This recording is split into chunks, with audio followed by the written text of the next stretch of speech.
Allahu Akbar, Allahu Akbar.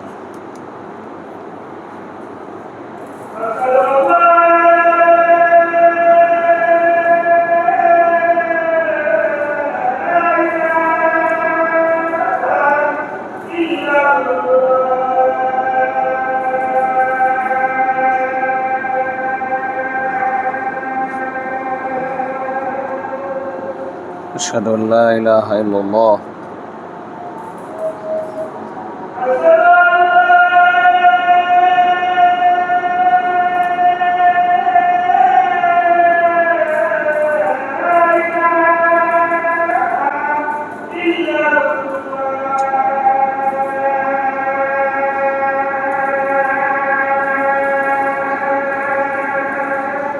أشهد أن لا إله إلا الله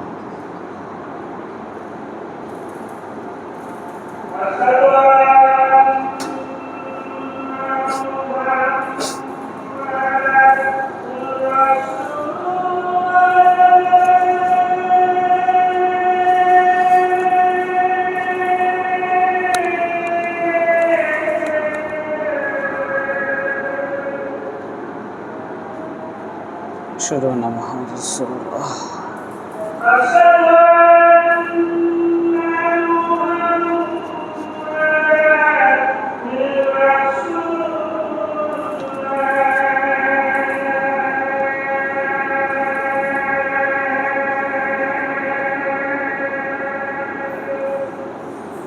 أشهد أن محمد رسول الله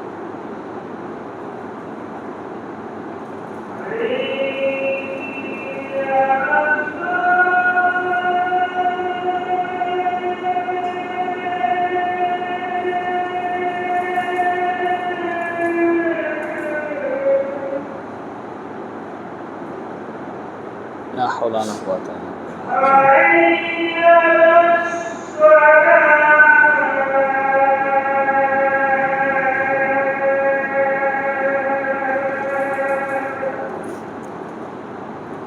لا حول ولا قوة إلا بالله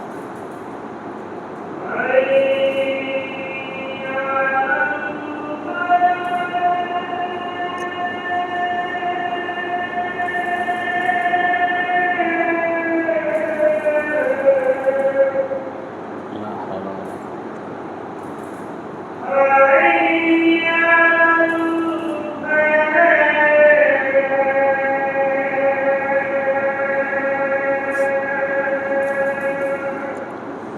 لا حول ولا قوة إلا بالله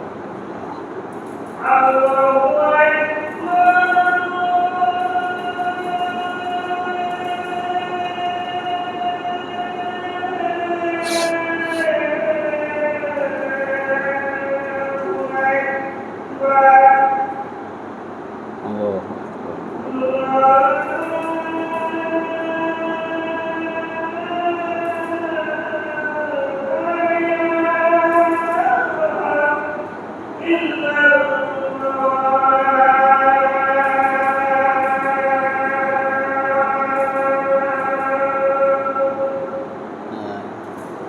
اللهم صل على محمد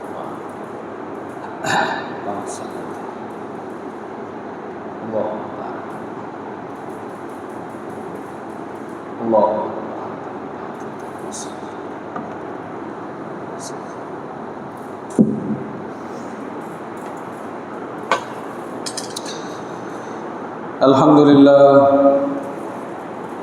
الحمد لله نحمده ونستعينه ونستغفره ونؤمن به ونتوكل عليه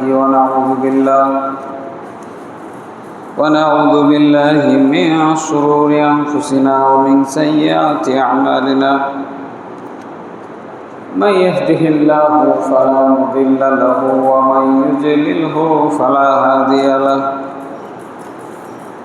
ونشهد أن لا إله إلا الله وحده له ونشهد أن محمدا عبده ورسوله أما بعد فإن خير الحديث كتاب الله وخير الهدى هدى محمد صلى الله عليه وسلم وشر الأمور محدثاتها وكل محدثة بدعة وكل بدعة ضلالة وكل ضلالة في النار. فقد قال الله تعالى في كلامه المجيد بعد أعوذ بالله من الشيطان الرجيم يا أيها الذين آمنوا اتقوا الله حق تقاته ولا تموتن إلا وأنتم مسلمون. يا أيها الناس اتقوا ربكم الذي خلقكم من نفس واحدة وخلق منها زوجها وبث منهما رجالا كثيرا ونساء واتقوا الله الذي تساءلون به والأرحام إن الله كان عليكم رقيبا. يا أيها الذين آمنوا اتقوا الله وقولوا قولا سديدا يصلح لكم أعمالكم ويغفر لكم ذنوبكم ومن يطع الله ورسوله فقد فاز فوزا عظيما.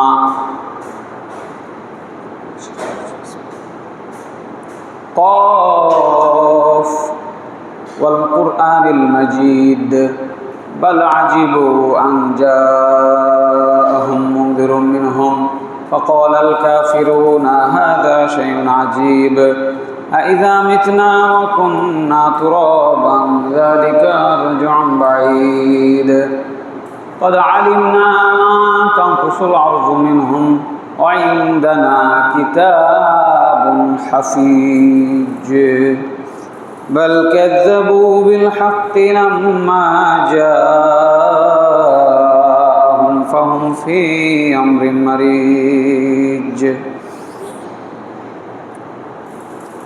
وقال سبحانه وتعالى لن ينال الله لحومها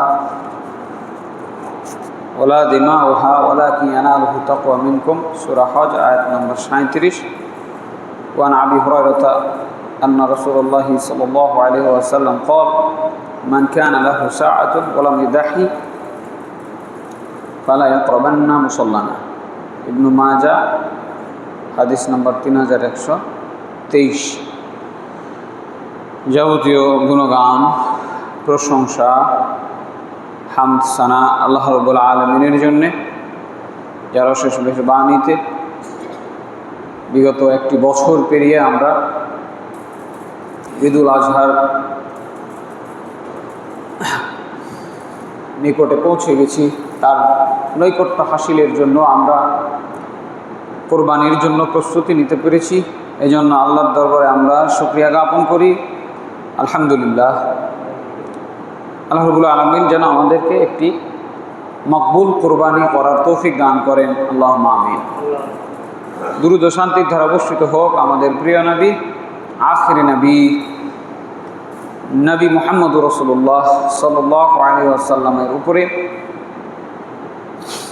সম্মানিত মসজিদে মুসল্লি দিনী ভাই বোন, কোরবানি একটা ইবাদত। এই ইবাদতের মাধ্যমে আল্লাহ রাব্বুল আলামিনের নৈকট্য হাসিল করা যায় এবং এই কোরবানি আল্লাহ রাব্বুল আলামিন সমগ্র বিশ্বের সকল মুসলমানকে নির্দেশ করেছেন। পবিত্র কোরআনের মাধ্যমে তিনি বলছেন ফাসল্লি লিরাব্বিকা ওয়ানহার,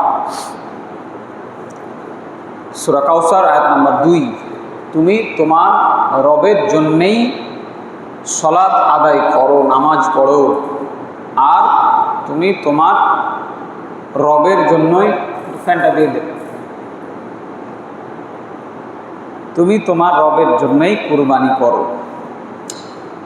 তাহলে নামাজ পড়তে হবে যে আল্লাহর জন্যে, কুরবানিও করতে হবে সেই আল্লাহর সন্তুষ্টির জন্যে।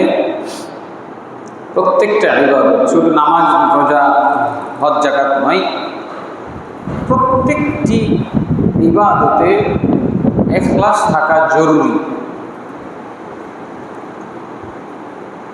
ইখলাস মানে আল্লাহর সন্তুষ্টির আশা নিয়ে কাজ করা, লৌকিকতা না থাকা, মানুষকে দেখানোর নিয়ত না থাকা, শুধু আল্লাহ খুশি হবেন এই নিয়ত, পরিচ্ছন্ন পরিশুদ্ধ নিয়ত অন্তর নিয়ে ইবাদত করা মানে হলো ইখলাসের সাথে ইবাদত করা।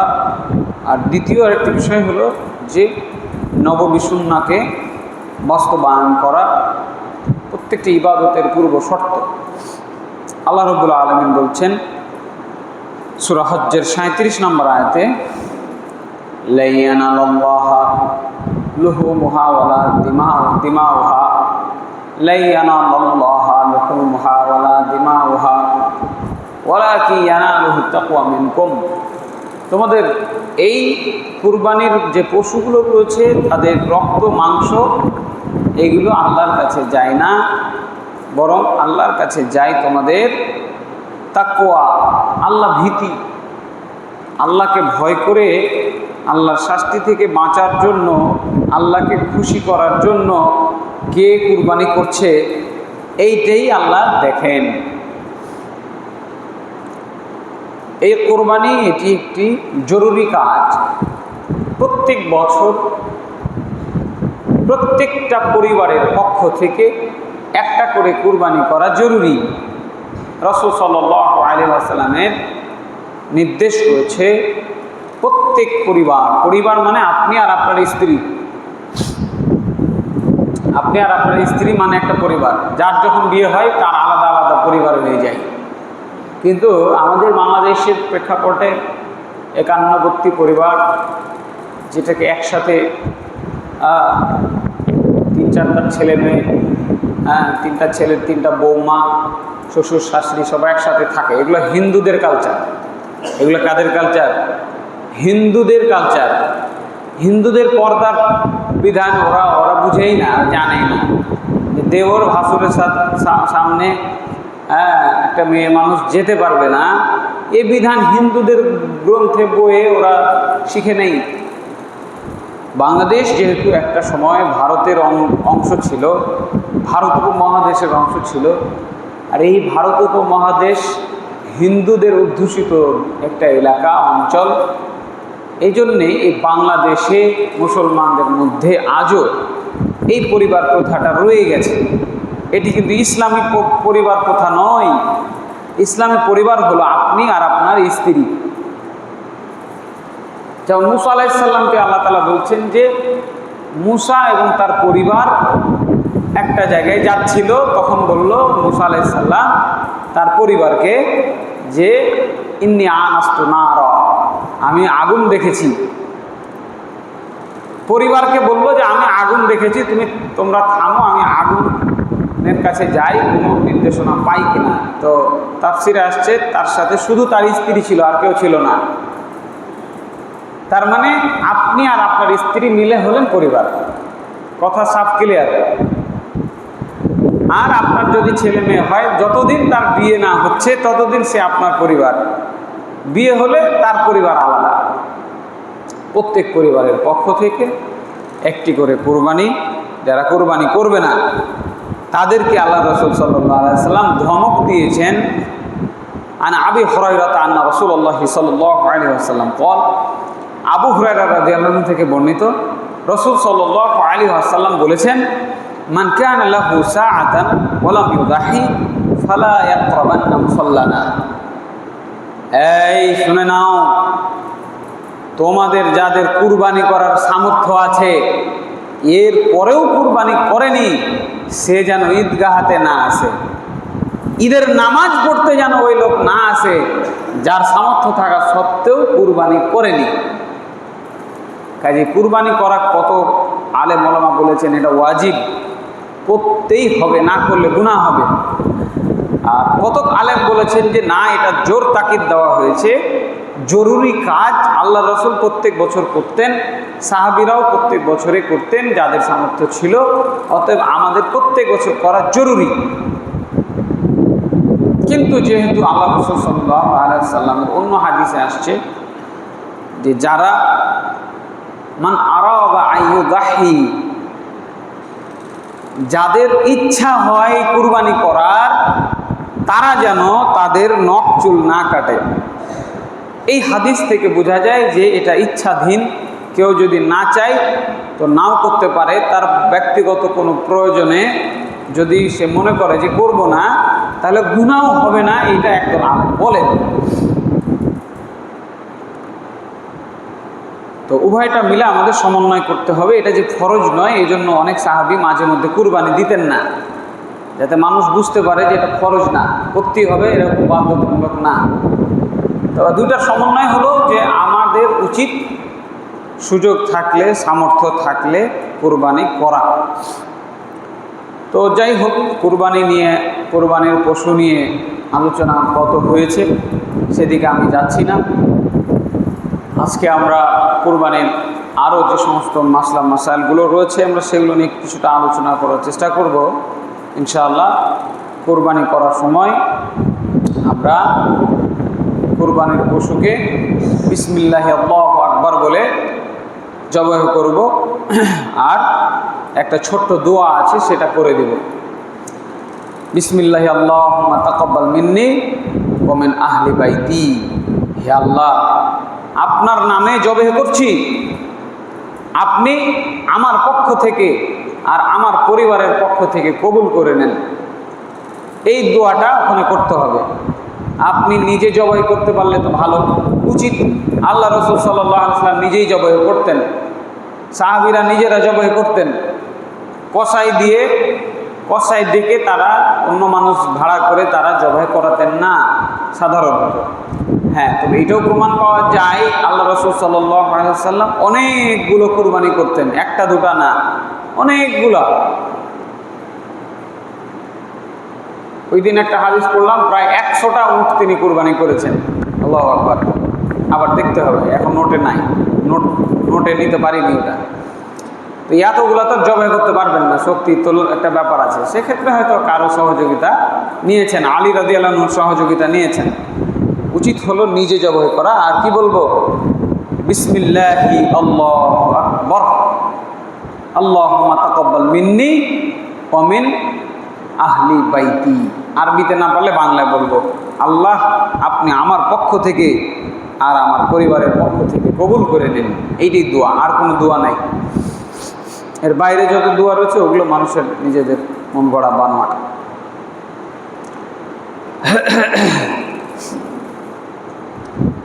যদি কাউকে দিয়ে জবাই করাতে হয় তাকে টাকা দিয়ে দিবেন, কুরবানির গোশত দেওয়া যাবে না, কারণ এই কুরবানির গোশত ওই কাজে ব্যবহার করার জন্য দেওয়া হয়নি।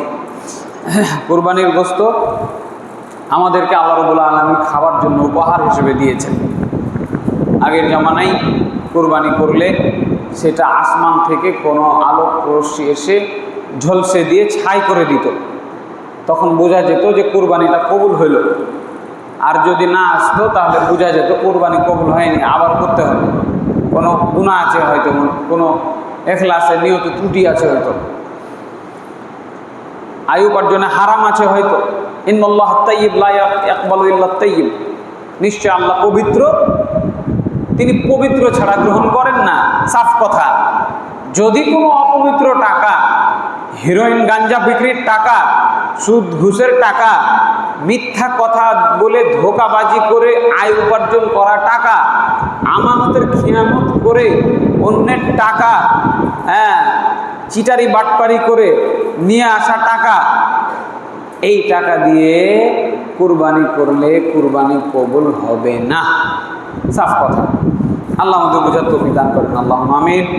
তো আমাদের জন্য কুরবানির সময় আমাদেরকে আল্লাহ খাওয়ার অনুমতি দিয়েছেন। আগে জাহেলি আরবে তারা কি করত, কুরবানি করার পরে পুরো ওই উট দুম্বা ছাগল যা আছে ভেড়া টেরা ওইগুলো নিয়ে গিয়ে কাবা ঘরে মূর্তির সামনে গিয়ে রেখে দিত, আর রক্তগুলা মূর্তির গায়ে লাগাইতো, দিয়ে মনে করতো অনেক কিছু করছি আমরা, অনেক খুশি হয়ে গেল, মূর্তিও খুশি আল্লাহও খুশি, তারা মনে করতো। এখন যেমন দেখেন না, ওই যে মূর্তি পূজারী যারা হিন্দুরা বলি দেয় এবং ওদের দেবদেবীর সামনে সেগুলো উৎসর্গ করে, কলা দেয়, দুধ ঢালে, কত কিছু করে না, তারা মনে করে ভালো কাজ করছে। এরই প্রেক্ষিতে আল্লাহ রাব্বুল আলামিন বলেছিলেন, লা ইয়ানালাল্লাহু লুহুমুহা ওয়ালা দিমাউহা ওয়ালাকিন ইয়ানালুহুত তাকওয়া মিনকুম। এই পশুগুলোর রক্ত মাংস আমি আল্লাহর কাছে আসে না, আমার কাছে আসে তোমাদের তাকওয়া। আল্লাহ রাব্বুল আলামিন ইসলাম আসার পরে নবী মুহাম্মদ সাল্লাল্লাহু আলাইহি সাল্লামের মাধ্যমে নির্দেশ দিলেন, ফাকুলু মিনহা ওয়া আত'ইমুল কানিআ ওয়াল মু'তার।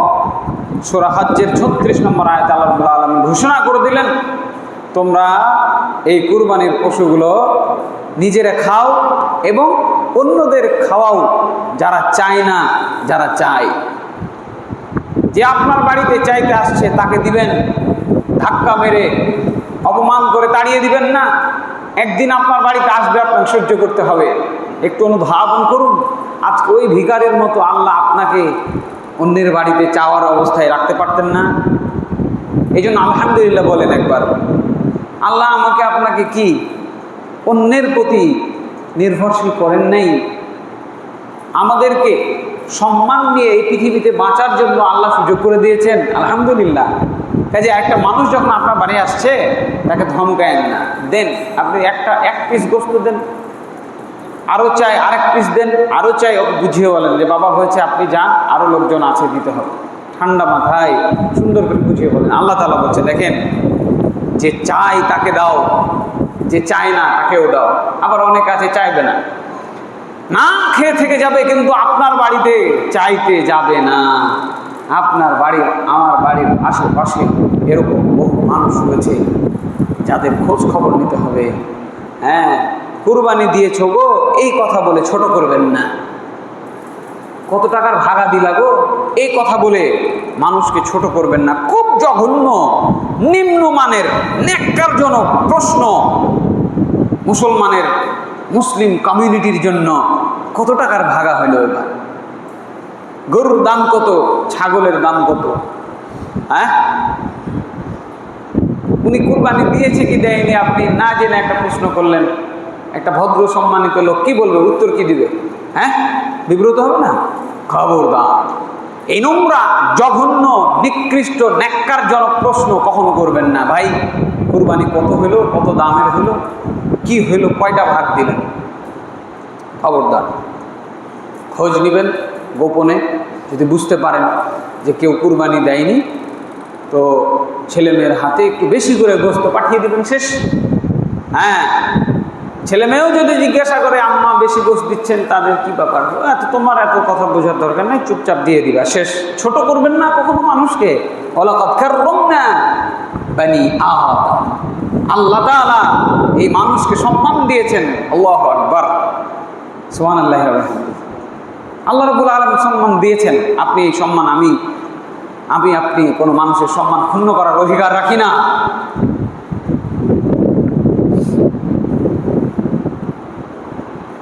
একই সূরার 28 নম্বর আয়াতে আল্লাহ বলছেন, ফাকুলু মিনহা ওয়া আত'ইমুল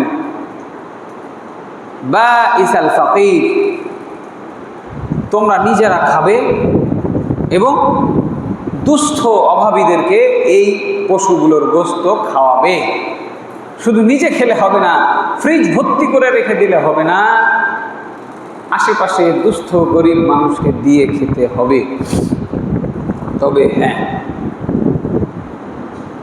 কেউ যদি চায়, পরিমাণ যদি বেশি থাকে, এলাকায় অভাব যদি কম থাকে, সবাই কুরবানি দিয়েছে এরকম যদি ব্যাপার হয়, হতে পারে শহরাঞ্চলে হয়, প্রায় আশেপাশে আপনার 40 বাড়ি, ডানে 40 বামে 40, সামনে 40 পিছনে 40 বাড়ি, এই একটা এরিয়া বেঁধে দেওয়া হয়েছে।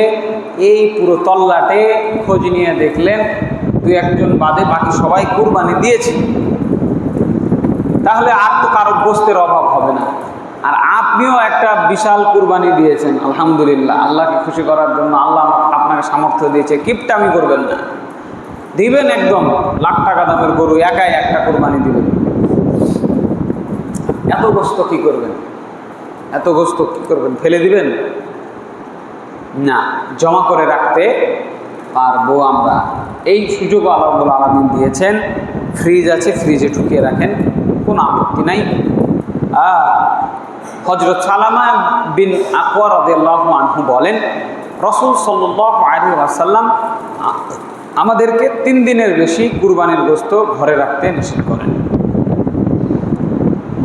মন দিয়ে শুনুন, আল্লাহ রাসূল সাল্লাল্লাহু আলাইহি ওয়াসাল্লাম বললেন, এই কুরবানির গোস্ত 3 দিন খাবে, আর বেশি খেতে পাবা না। 3 দিনের মধ্যে যা খাওয়ার খাও, বাকি সব বিতরণ করো। প্রেক্ষাপট হলো ওই সময়ে খুব দুর্ভিক্ষ নেমেছিল, মানুষের অভাব ছিল প্রচুর। এই জন্য আল্লাহ রাসূল সাল্লাল্লাহু আলাইহি ওয়াসাল্লাম সেই বছর বলেছিলেন 3 দিনের বেশি খাওয়া নিষেধ। 3 দিনে যা খেতে পারো খাও, বাকি সব বিতরণ করে দাও। কিন্তু পরের বছর তিনি বলেন, কুলু ওয়া আতইমু ওয়া দাখিরু, এবার তোমরা খাও, বিতরণ করো, আর জমা করে রাখো। কথা বুঝলেন? প্রথম বছর তিনি নিষেধ করলেন, পরের বছর অনুমতি দিয়ে দিলেন। কারণ গত বছর মানুষের কষ্ট ছিল। আল্লাহ রাসূল বলছেন, গত বছর মানুষের খুব কষ্ট ছিল, সে কারণে আমি চেয়েছিলাম তোমরা গোশত সঞ্চয় না করে তাই দিয়ে মানুষকে সাহায্য করো। তাহলে বোঝা যাচ্ছে গরিব মানুষের হক আগে। গরিব মানুষের জন্য প্রথম চিন্তা আপনার মাথায় থাকতে হবে। দয়ার নবী মুহাম্মদুর রাসূলুল্লাহ সাল্লাল্লাহু আলাইহি ওয়াসাল্লাম গরিব মানুষের কথা লক্ষ্য করেছেন এবং বলেছেন, খেতে পাবে না 3 দিনের পরে, 3 দিনের মধ্যে যা খাবে খাও, বাকি গরিব মানুষকে দিয়ে দাও। আজও যদি এলাকায় দুর্ভিক্ষ হয়, ওই করোনার সময়, ওই বন্যার সময় মানুষের বাড়ি ঘরে থাকাই মুশকিল হয়ে যায়, কোথায় কুরবানি করবে? এরকম যদি আবারও হয়, কোটিপতি হলেও কুরবানি দিতে পারেনি, তাকে দিবেন, দিয়ে খাবেন। এই একটি সুন্দর বিধান আল্লাহ রাব্বুল আলামিন আমাদেরকে উপহার দিয়েছেন। বুখারী হাদিস নাম্বার 5569, মুসলিম হাদিস নাম্বার 1972। এখন সাহাবী বলছেন যে এমনকি 1 জুলহিজ্জা থেকে আরেক জুলহিজ্জা 1 বছর পর্যন্ত গোশত সঞ্চয় করে রাখার অনুমতি আল্লাহ রাসূল দিয়েছেন। আলহামদুলিল্লাহ। তাহলে আপনার ফ্রিজ যদি সেরকম ভালো মানের হয়, 1 বছর জমা করে রাখতে পারেন, রাখবেন, কোনো অসুবিধা নাই। খেয়াল রাখতে হবে, গরিব মানুষের কথাটা আগে মাথায় রাখতে হবে। কুরবানি করতে গিয়ে প্রায় যেটা হয়, জোহরের নামাজ বাদ হয়ে যায়। কুরবানি করা ওয়াজিব, সুন্নাতে মুআক্কাদা, আর নামাজ হলো ফরজ, ইসলামের 5টি স্তম্ভের একটি। কুরবানি না করলে কেউ কাফের হবে না, নামাজ না পড়লে কাফের হয়ে যাবে। কাজে কুরবানির পাশাপাশি নামাজের কথাটা যাতে ভাই ও বোন মাথায় থাকে। মা বোনের তো জোহরও হয় না, আসরও হয় না। হ্যাঁ, ছেলে মানুষ হয়তো আসরের আগে কাজ শেষ করে, মায়েদের দেখি যে জোহরও বাদ, আসরও বাদ, কত মাগরিবও বাদ। খবরদার, এটা যেন না হয়। হ্যাঁ, আর গোশত বিতরণের নামে বাড়ি বাড়ি গোশত বিতরণ করা খুব ভালো কাজ। আত্মীয় স্বজনের বাসায় গোশত বিতরণ করা অত্যন্ত চমৎকার একটি সুন্দর নিয়ম, আলহামদুলিল্লাহ। কিন্তু এই সুন্দর কাজটা করতে গিয়ে একটি অসুন্দর কাজ আমরা করে ফেলি। বেহায়া বেপর্দা হয়ে আমাদের সুন্দরী মেয়েগুলো সেজে গুজে ইসলাম নিষিদ্ধ পোশাক পরে তারা বাইরে যায়, বাড়ি বাড়ি যায়। এই কাজটা যেন না হয়।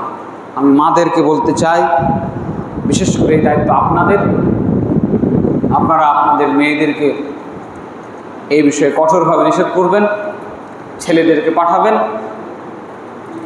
বয়স্ক মহিলাকে পাঠাবেন, পুরুষ মানুষ নিজে যাবেন, প্রয়োজনে গোস্ত বিতরণ করবেন না। কিন্তু যুবতী মেয়েকে সাজিয়ে অন্যের বাড়িতে খালাতো ভাই, মামাতো ভাই, ফুফাতো ভাই, চাচাতো ভাই, পাড়াইতো ভাই, এদের বাড়িতে যাওয়ার সুযোগ দিবেন না। এই বেহায়াপনা ইসলামে কোনো অনুমোদন কোশ্চিনকালও ছিল না, আজও নাই, কিয়ামত পর্যন্ত এই সুযোগ হবে না। আল্লাহ রাব্বুল আলামিন বলছেন, ওয়াকুল্লিল মুমিনিনা ইয়াগুদ্দু মিন আবসারিহিম ওয়া ইয়াহফাযু ফুরুজাহুম। মুমিন পুরুষকে বলে দেন তারা যেন তাদের চক্ষুকে নত করে রাখে এবং তাদের লজ্জাস্থানের হেফাজত করে, এবং নারীদেরকে ওয়াকুল্লিল মুমিনাতি ইয়াগুদ্দুনা মিন আবসারিহিন্না ওয়া ইয়াহফাযনা ফুরুজাহুম। মুমিনা নারীকে বলে দেন তারা যেন তাদের চক্ষুকে নত করে রাখে, এইভাবে নিচু থাকবে, চক্ষু সবসময় নিচু থাকবে। ওই সামনে যে কদম ফেলবো 2-4 কদম এতটুকুতে দেখার অনুমতি আছে, এইভাবে রাস্তায় চলতে পাবেন না। এইভাবে চলবেন, এক পাশ দিয়ে, রাস্তার এক পাশ দিয়ে এইভাবে চলবেন, ডানে বামে এইভাবে তাকাতাকি করে চলবে না, না পুরুষ না মহিলা। ওয়ালা ইউবদিনা যিনাতাহুন্না ইল্লা মা জহারা মিনহা। যেটা সাধারণত প্রকাশ পেয়ে থাকে সেটা ব্যতীত কোনো মহিলা যেন স্পেশালি নিজেকে সুসজ্জিত না করে, নিজেকে সাজগোজ করে প্রদর্শন না করে, নিজের সৌন্দর্য, নিজের পোশাক বেশভূষা অলঙ্কার যাতে সে না দেখায় অন্যকে, সে যেন নিজেকে আবৃত রাখে। ওয়ালা ইয়াদরিবনা বিখুমুরিহিন্না ওয়াল ইয়াদরিবনা বিখুমুরিহিন্না আলা জুউবিহিন্না ওয়ালা ইউবদিনা যিনাতাহুন্না ইল্লা লিবুউলাতিহিন। তারা যেন একটা আলাদা করে চাদর নিজের উপরে জড়িয়ে নেয় যাতে পুরোটা ঢেকে যায়, আর যা দেখানোর তা দেখাবে তার স্বামীকে, স্বামী ছাড়া কারো সামনে যাতে সৌন্দর্য প্রকাশ না করে। আও আবাইহিন্না আও আবাই বুউলাতিহিন আও আবনাইহিন্না আও আবনাই বুউলাতিহিন। নিজের পিতা, স্বামীর পিতা, নিজের সন্তান এবং স্বামীর অপর কোনো স্ত্রীর সন্তান মানে সতীনের ছেলে, এই কয়টা ছাড়া আও ইখওয়ানিহিন্না আও বানি ইখওয়ানিহিন্না আও বানি আখাওয়াতিহিন। নিজের ভাই, নিজের ভাইয়ের ছেলে এবং নিজের বোনের ছেলে মানে ভাতিজা আর ভাগনা, ভাতিজা আর ভাগনাই তো হচ্ছে নাকি, বোনের ছেলে মানে বহিন বেটা যেটা বলি আমরা, ভাগনা না, বহিন বেটা, বোনের ছেলে, ভাইয়ের ছেলে আর বোনের ছেলে। আও নিসাইহিন্না আও মা মালাকাত আইমানুহুন্না, এবং নিজের বাড়িতে যে মহিলারা থাকে তারা, আল্লাহু আকবার, ওই বাইরের নষ্টা মহিলার সামনে আমার আপনার স্ত্রী কন্যা যেতে পাবে না। বাইরের মহিলার সামনে পর্দা করতে হবে, তার ঈমান আখলাক কেমন তো জানার কথা না। আজকে হিজাব পরে পতিতালয়ের মেয়েরা রাস্তা রাস্তা ঘুরে, বোঝা মুশকিল। হ্যাঁ, হিজাব পরে চুরি বাটপারি করে, অন্যায় করে। কাজেই দেখছেন ইসলাম কত সুন্দর একটি ধর্ম। নিজের বাড়িতে থাকো, নিজের আত্মীয় স্বজন, নিজের যারা ঘরের মহিলা, কাজের মহিলা, মা বোন, তাদের সামনে পর্দা লাগবে না, কিন্তু বাইরের মহিলা হলে মহিলার সামনে পর্দা লাগবে। আর বাড়ির চাকর বাকর না, দাস দাসী যেটা নাই, চাকর বাকরের সামনে পর্দা করতে হবে, কিন্তু দাস দাসীর সামনে পর্দা করতে হয় না। আও ইত্তাবিঈনা গায়রি উলিল ইরবাতি মিনার রিজাল আও ইত্তিফলিল্লাযীনা লাম ইয়াযহারু আলা আওরাতিন নিসা। পুরুষের মধ্যে যাদের যৌন চাহিদা নষ্ট হয়ে গেছে এবং বাচ্চাদের মধ্যে যারা এখনো যৌন চাহিদা বলতে কি বোঝায় তারা বুঝে না, নারীদের গোপন অঙ্গ সম্পর্কে তাদের কোনো জ্ঞান নাই, এই কয়টা লোক বাদে। তারপরে ওয়ালা ইয়াদরিবনা বিআরজুলিহিন্না লিইউলামা মা ইউখফিনা মিন যিনাতিহিন। যখন রাস্তায় এসে চলবে এমন ঢং করে হাত পা নাড়াবে না, পা ফেলবে না, যাতে আল্লাহ যে সৌন্দর্য লুকিয়ে রেখেছেন সেটা প্রকাশ পেয়ে যায়। ঢং করে হাঁটা বুঝেন, ঢং করে বাইরে সেজে গুজে বাইরে যেতে নিষেধ করা হলো। আল্লাহ তাআলা বলছেন সূরা নূর আয়াত নাম্বার 30-31, এত বিশদভাবে আল্লাহ বর্ণনা করেছেন। প্রিয় মসজিদের মুসল্লি ভাই বোন, কাজে গোস্ত বন্টনের নামে যে অপসংস্কৃতি আমাদের মাঝে ঢুকেছে, এটি থেকে আমাদেরকে বিরত থাকতে হবে। তা না হলে আল্লাহ রাব্বুল আলামিন এই কুরবানি তো কবুল করবেনই না, বরং আল্লাহ রাব্বুল আলামিন আমাদের উপরে রাগ করবেন। পাপী হবেন মা বোন, আপনি নিজে পাপী হবেন, স্বামী পাপী হবেন, পিতা। লা ইয়াদখুলুল জান্নাতা আদ-দায়ুস, দায়ুস কোনোদিন জান্নাতে যাবে না। আল্লাযী ইউকিররু ফিল আহলি আল খাবাসা, যেই লোক তার পরিবারের ভেতরে এই ধরনের নোংরামি করার, বেহাপনা করার, সেজেগুজে ছেলে মেয়েকে, স্ত্রীকে, বোনকে বাইরে যাওয়ার প্রশস্ত রাস্তা করে রেখেছেন, অনুমতি দিয়ে রেখেছেন, অথবা নিষেধ করেন না, বাধা দেন নেই, শাসন করেন নেই, নিয়মতান্ত্রিকতার মধ্যে রাখেন নেই, না আপনার পিতা না আপনার দাদা কেউ করেন নেই, প্রত্যেকে জাহান্নামে যাবেন। আর দায়ুস হচ্ছে এই ব্যক্তি, লাখ টাকা দিয়ে কুরবানি করে দায়ুস হবেন না।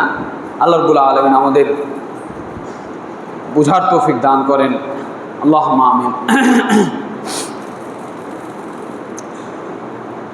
আল্লাহ রাব্বুল আলামিন পুরো লিস্ট দিয়েছেন, হুররিমাত আলাইকুম উম্মাহাতুকুম ওয়া বানাতুকুম, একটা তালিকা।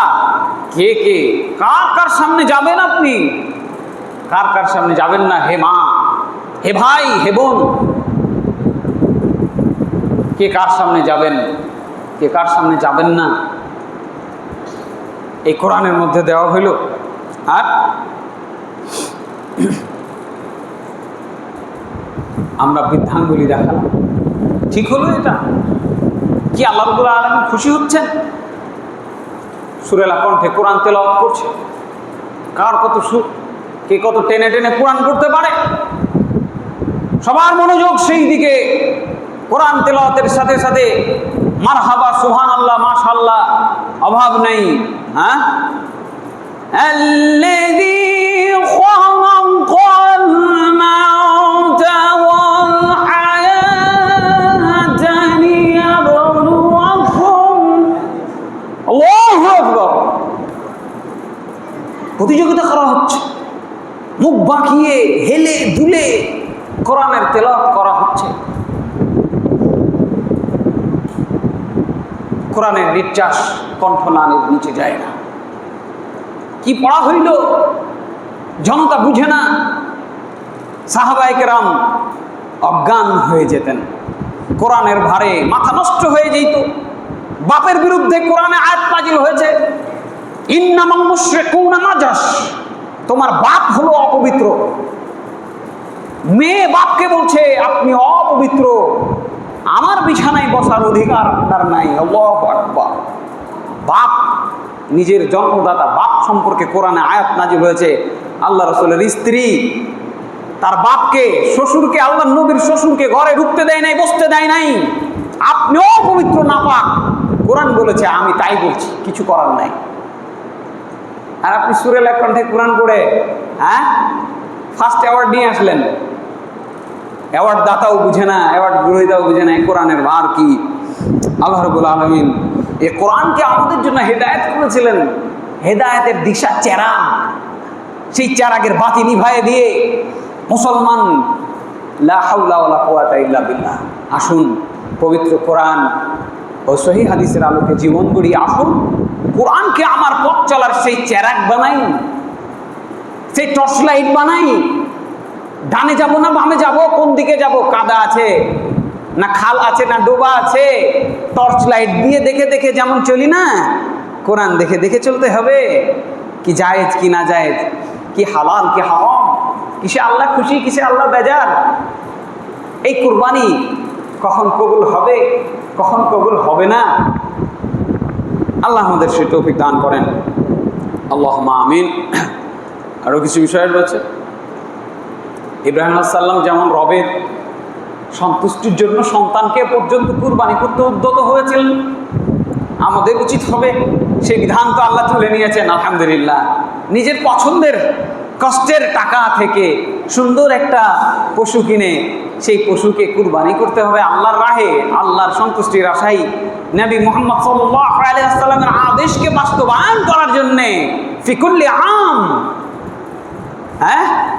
আলা মিন কুল্লি আহলি বাইতিন, প্রত্যেকটা পরিবারের পক্ষ থেকে প্রত্যেক বছর, ফি কুল্লি আম, প্রত্যেক বছর একটা করে কুরবানি।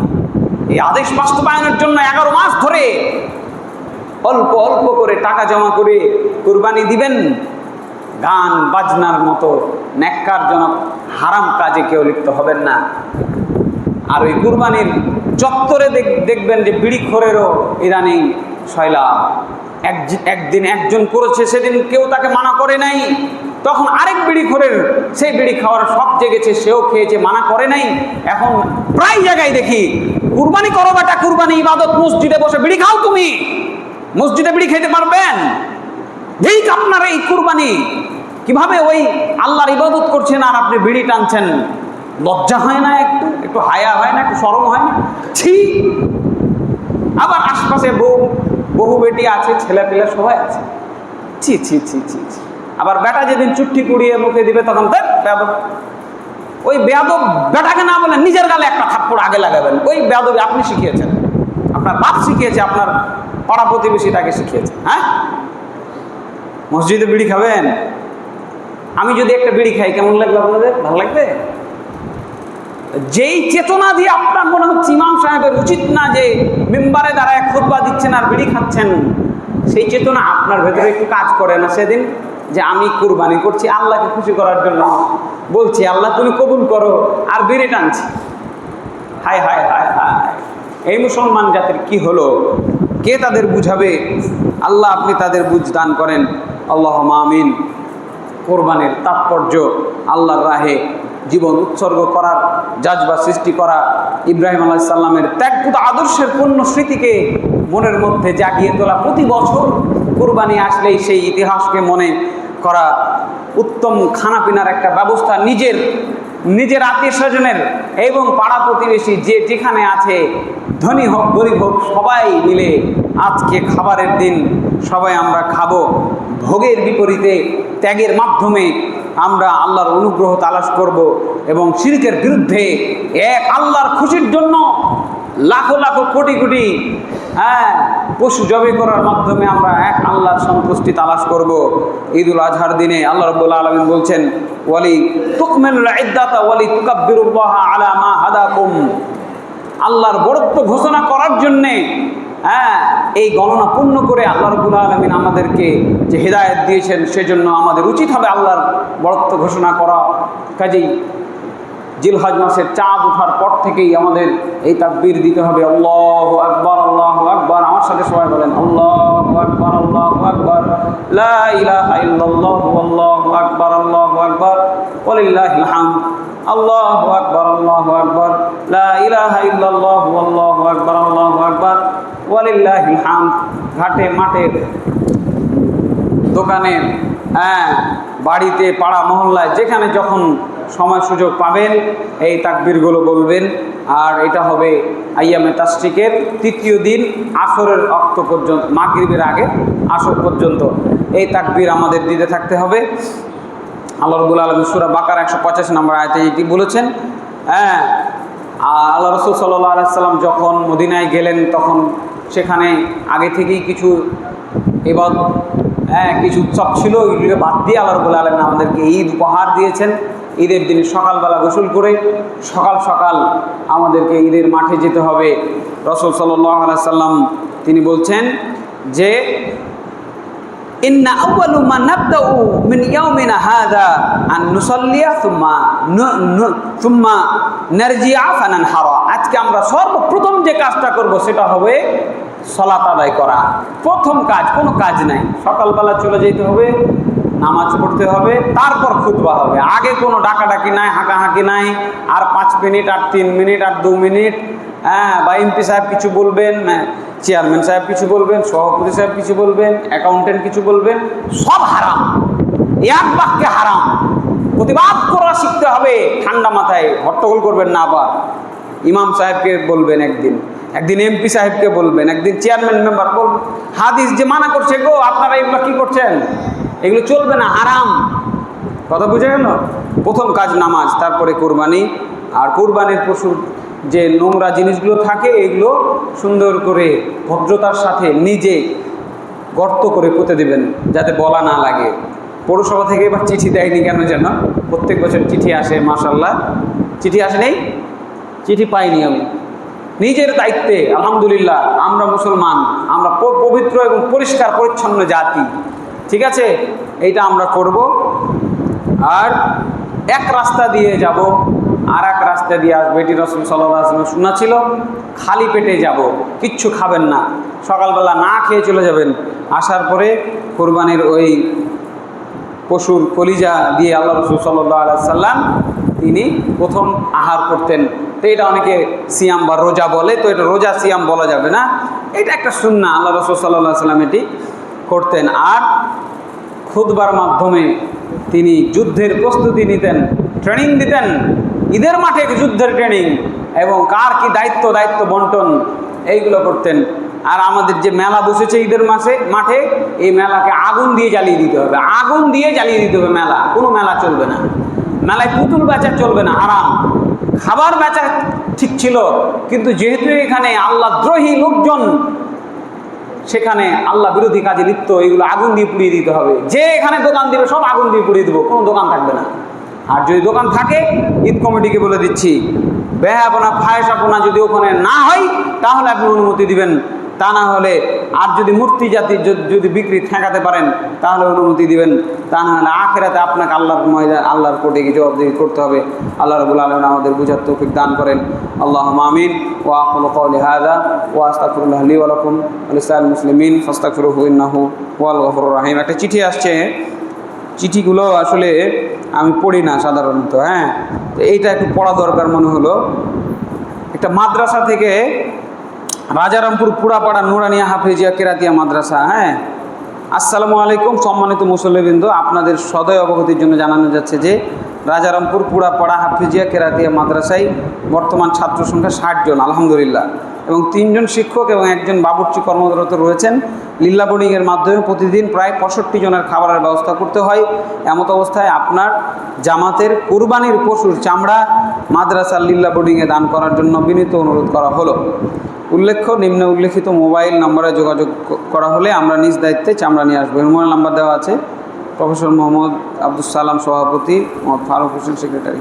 তো যাই হোক, এগুলো আমাদের নিজ দায়িত্ব, সরকার যেহেতু চালায় না, আমাদেরকে দায়িত্ব নিয়ে এগুলো চালাতে হবে। আচ্ছা, আলহামদুলিল্লাহ। আব্দুল আলিম এক ভাই, ওনার নাম, 2 বস্তা সিমেন্ট দান করেছেন। আল্লাহ তাআলা এই দানকে কবুল করেন, আল্লাহুম্মা আমিন। তার রুজি রোজগারে বারাকা দান করেন, আল্লাহুম্মা আমিন। এবং তার বিপদ আপদ সব কিছু আল্লাহ যেন দূর করেন, আল্লাহুম্মা আমিন। ওয়া আকুলু কওলি হাযা ওয়া আস্তাগফিরুল্লাহ লি ওয়া লাকুম ওয়া লিসাইরিল মুসলিমিন।